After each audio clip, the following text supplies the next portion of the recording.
All right. So this is essentially an introductory kind of level thing, but hopefully it'll give you some kind of broader oversight really on what scholarly activity is, how it's defined, what we really should be focusing on. And then kind of those of you who don't have projects yet can hopefully make the general theme of everything make a little bit more sense. So again, this is the research initiative that we're kind of working on. It'll be an ongoing quality improvement project with rolling committee. Currently, it's made up of my resident family. If anyone else wants to get involved, reach out to me and we'll get you involved. It'll focus on resources on improving the foundation of various scholarly activities to foster better understanding early on in the resident training. The steering committee will do quarterly reviews of resident research achievements, and a yearly focus group will be involved in redirecting the long-term goals of the project based on resident feedback at each meeting. It'll include scheduled didactic sessions. So during the year, I hope to at least do 4 lectures, like one quarterly, that'll be run by the residents or myself, kind of on specific topics of scholarly activity. Residents involved in the initiative will design and deliver educational curriculum to the residents via free open access to medicine or phone, as well as through scheduled classroom didactic sessions. So defining scholarly activity.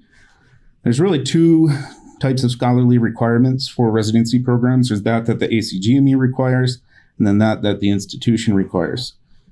So the ACGME, this is a quote out of the graduate handbook. ACGME recognizes the diversity of residencies and expects that the program's scholarly activity will reflect its mission and aims, as well as the need of the community it serves. Some programs may concentrate scholarly activity on quality improvement, population health, and/or teaching, while other programs may choose to utilize more classic forms of biomedical research as a primary focus. Regardless, the program has a duty to facilitate residents and faculty involvement in scholarly activities and advance the residents' knowledge and practice of the scholarly approach to evidence-based patient care. So that kind of leaves a big, okay, what does that really mean? So it kind of leaves it up to the institution. So stay tuned for that. In 1990, Ernest Boyer published a paper defining 4 inseparable categories of scholarship.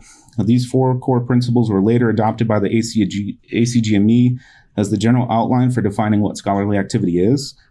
Part of this initiative that we're doing is a longitudinal quality improvement project designed really around these 4 core categories, and hopefully heighten the basic understanding of really what scholarly activity is to incorporate these. So Ernest Boyer described discovery, integration, application, and teaching. This wasn't specific necessarily to resident scholarly activity, but it was adopted pretty widely. So pretty much every program kind of goes around this because the ACGME requires it. So discovery, some examples of that: published papers, works resulting in abstracts, integration, case study or reports, patient education projects, application, participation in national guideline panels, participation in professional societies, and then teaching, kind of what we do all the time, right? So preparing and giving lectures, curriculum development of web-based modules, etc. So how does the ACGME define scholarly activity requirements? These are the requirements that are the same pretty much all across the board. And one thing I want you to kind of keep in mind is how vague it really is. So elements of a scholarly approach to patient care include asking meaningful questions to stimulate residents to utilize learning resources to create a differential diagnosis, a diagnostic algorithm, or treatment plan, challenging the evidence that the residents use to reach their medical decisions so that they understand the benefits and limits of the medical literature. When appropriate, dissemination of scholarly learning in a peer-reviewed manner, such as publication or presentation, and improving residents' learning by encouraging them to use the scholarly approach. Continued, among their scholarly activity, programs must demonstrate accomplishments in at least 3 of the following. So research in basic science, education, translational science, patient care, population health, peer-reviewed grants, quality improvement and/or patient satisfaction initiatives, safety initiatives, systematic reviews, meta-analyses, review articles, chapters in medical textbooks, or case reports, creation of curriculum, evaluation tools, didactic, educational activities, or electronic educational material. Contribution to professional committees, educational organizations, or editorial boards, and different various innovations in education. Further, the program must demonstrate dissemination of scholarly activity within and external to the program by the following methods: faculty participation in grand rounds, posters, workshops, quality improvement presentations, podium presentations, grant leadership, non-peer-reviewed print or electronic resources, articles or publications, book chapters, textbooks, webinars, service on professional committees, serving as a journal reviewer, journal editorial board member or editor, and peer-reviewed publications. So the bottom line is the ACGME mandates scholarly activity in several domains, but is not specific what activities really qualify as scholarly, and do not give specific outlines of requirements for graduation besides what we just read. So that's word for word out of the ACGME handbook. They really kind of put that on the institutions to decide. So you'll find kind of a wide range of what residencies require. Certainly some big academic institutions may require some bench research and things like that, where community hospitals that may be a little more difficult to get across.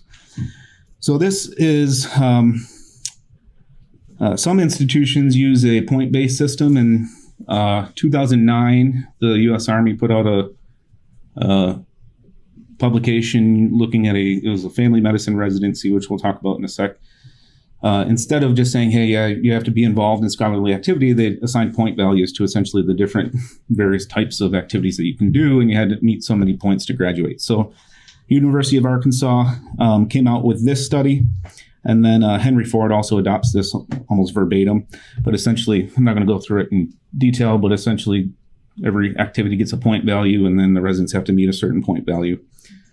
Also, both of these curriculums, they are required to attend one research meeting per year, complete departmental evidence-based medicine modules that they have, kind of like what we're designing now, and then present scholarly work at department research day. So they kind of almost, whether or not they get a major project like a big publication, they could do smaller, minors and still get, the point value that equals that. So this is the U.S. Army Family Med Program one. So in 2009, they had 18 residents in the program. Before they instituted the point value system, their average projects per year was 2.5. The year following implementation of this, they increased to 17 projects in that year. So certainly that's the overall goal of this, is to hopefully increase our amount of scholarly activity. So some institutions take it even a bit further, like this modifier system from Pittsburgh School of Medicine. I actually really like this. Each scholarly activity is given a baseline point system, then it's modified based on different variables. So let's say you have multiple residents on a paper. The first author may have, a higher modifier to give you more points than subsequent residents. Whether or not it's published, even if you wrote it up and submitted it, you'd still get points for that. And so essentially, this gives you a kind of more detailed breakdown of really the quality as far as like how in-depth the project is. They came out with this study in 2013. They had 106 residents in total, about average 13 per class that were involved over the years. And you can see per year, they kind of had increased until 2010, which was really the year that they finalized implementation. They substantially increased their scholarly output.